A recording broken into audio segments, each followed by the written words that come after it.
first presidential election since the Supreme Court overturned Roe v. Wade.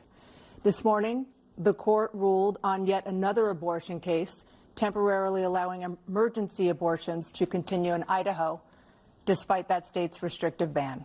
Former President Trump, you take credit for the decision to overturn Roe v. Wade, which returned the issue of abortion to the states. Correct. However, the federal government still plays a role in whether or not women have access to abortion pills. They're used in about 2/3 of all abortions. As president, would you block abortion medication?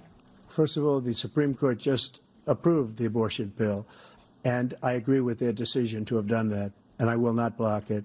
And if you look at this whole question that you're asking, complex but not really complex. 51 years ago, you had Roe v. Wade, and everybody wanted to get it back to the states. Everybody, without exception. Democrats, Republicans, liberals, conservatives, everybody wanted it back. Religious leaders. And what I did is I put 3 great Supreme Court justices on the court, and they happened to vote in favor of killing Roe v. Wade and moving it back to the states. This is something that everybody wanted. Now, 10 years ago or so, they started talking about how many weeks and how many this, getting into other things. But every legal scholar throughout the world, the most respected, wanted it brought back to the states. I did that. Now the states are working it out. If you look at Ohio, it was a decision that was, an end result that was a little bit more liberal than you would have thought. Kansas, I would say the same thing. Texas is different. Florida is different. But they're all making their own decisions right now. And right now, the states control it. That's the vote of the people. Like Ronald Reagan, I believe in the exceptions. I am a person that believes. And frankly, I think it's important to believe in the exceptions. Some people, you have to follow your heart. Some people don't believe in that. But I believe in the exceptions for rape, incest, and the life of the mother. I think it's very important. Some people don't. Follow your heart. But you have to get elected also. And because that has to do with other things. You got to get elected. The problem they have is they're radical because they will take the life of a child in the 8th month, the 9th month, and even after birth. After birth, if you look at the former governor of Virginia, he was willing to do this. He said, we'll put the baby aside and we'll determine what we do with the baby, meaning we'll kill the baby. What happened is we brought it back to the states, and the country is now coming together on this issue. It's been a great thing. Thank you. President Biden? It's been a terrible thing, what you've done. The fact is that the vast majority of constitutional scholars supported Roe when it was decided, supported Roe. And that's this idea that they're all against it is just ridiculous. And this is the guy who says the state should be able to have it. We're in a state where in 6 weeks, you don't even know whether you're pregnant or not, but you cannot see a doctor and have him decide on what your circumstances are, whether you need help. The idea that states are able to do this is a little like saying we're going to turn civil rights back to the states, let each state have a different rule. Look, there's so many young women who have been, including a young woman who just was murdered, and he went to the funeral. The idea that she was murdered by an immigrant coming in, they talk about that. But here's the deal. There's a lot of young women who are being raped by their in-laws, by their spouses, brothers and sisters, it's just ridiculous, and they can do nothing about it. And they try to arrest them when they cross state lines. Thank you. There have been many young women murdered by the same people he allows to come across our border. We have a border that's the most dangerous place anywhere in the world, considered the most dangerous place anywhere in the world. And he opened it up, and these killers are coming into our country, and they are raping and killing women. And it's a terrible thing. As far as the abortion is concerned, it is now back with the states. The states are voting. In many cases, it's frankly a very liberal decision. In many cases, it's the opposite.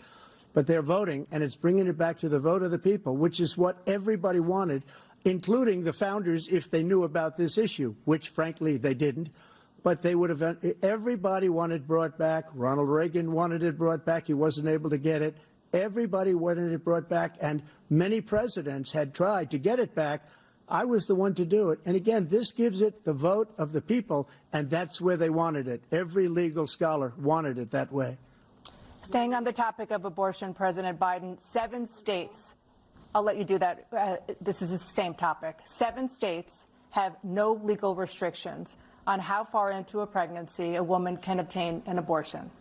Do you support any legal limits on how late a woman should be able to terminate a pregnancy? I supported Roe v. Wade, which had 3 trimesters. The first time is between the woman and the doctor.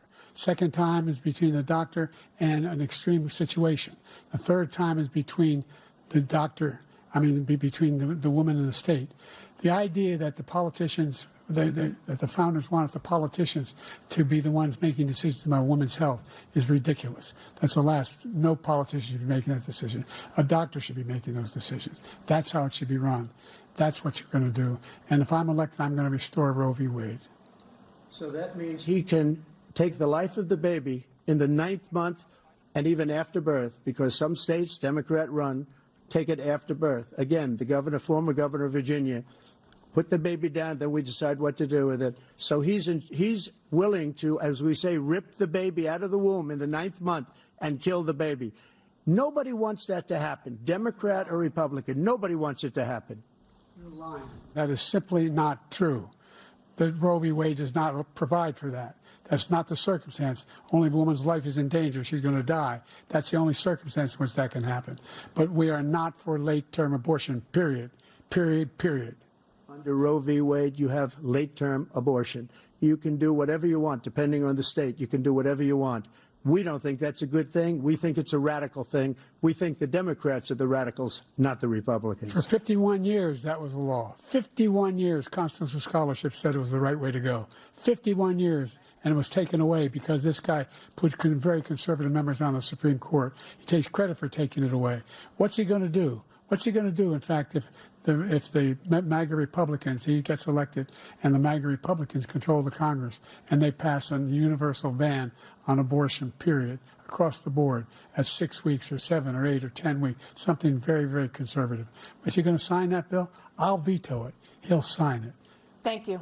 Let's turn now to the issue of immigration and border security. President Biden, a record number of migrants have illegally crossed the southern border on your watch. Overwhelming border states and overburdening cities such as New York and Chicago, and in some cases causing real safety and security concerns. Given that, why should voters trust you to solve this crisis? Because we worked very hard to get a bipartisan agreement that not only changed all of that, it made sure that we are in a situation where you had no circumstance where they could come across the border with the number of border police there are now. We significantly increased the number of asylum officers. By the way, the Border Patrol endorsed my position. In addition to that, we found ourselves in a situation where when he was president, he was separating babies from their mothers, putting them in cages, making sure the families were separated. That's not the right way to go. What I've done since I've changed the law, what's happened? I've changed it in a way that now you're in a situation where there are 40% fewer people coming across the border illegally. That's better than when he left office. And I'm going to continue to move until we get the total ban on the total initiative relative to what we're going to do with more Border Patrol and more asylum officers. President Trump? I really don't know what he said at the end of that sentence. I don't think he knows what he said either. Look, we had the safest border in the history of our country. The border, all he had to do was leave it. All he had to do was leave it. He decided to open up our border, open up our country to people that are from prisons, people that are from mental institutions, insane asylum, terrorists. We have the largest number of terrorists coming into our country right now, all terrorists, all over the world, not just in South America, all over the world. They come from the Middle East, everywhere. All over the world, they're pouring in. And this guy just left it open. And he didn't need legislation because I didn't have legislation. I said, close the border. We had the safest border in history. In that final couple of months of my presidency, we had, according to Border Patrol, who is great, and by the way, who endorsed me for president, but I won't say that, but they endorsed me for president. Brandon, just speak to him. But look, we had the safest border in history. Now we have the worst border in history. There's never been anything like it. And people are dying all over the place, including the people that are coming up in Thank you, caravans. President Trump. President Biden? The only terrorist who's done anything crossing the border is one who came along and killed 3, under his administration, killed an al-Qaeda person come in his administration, killed 3 American soldiers, killed 3 American soldiers. That's the only terrorist that's there. I'm not saying that no terrorist ever got through, but the idea they're emptying their prisons, we're welcoming these people, that's simply not true. There's no data to support what he said. Once again, he's exaggerating, he's lying.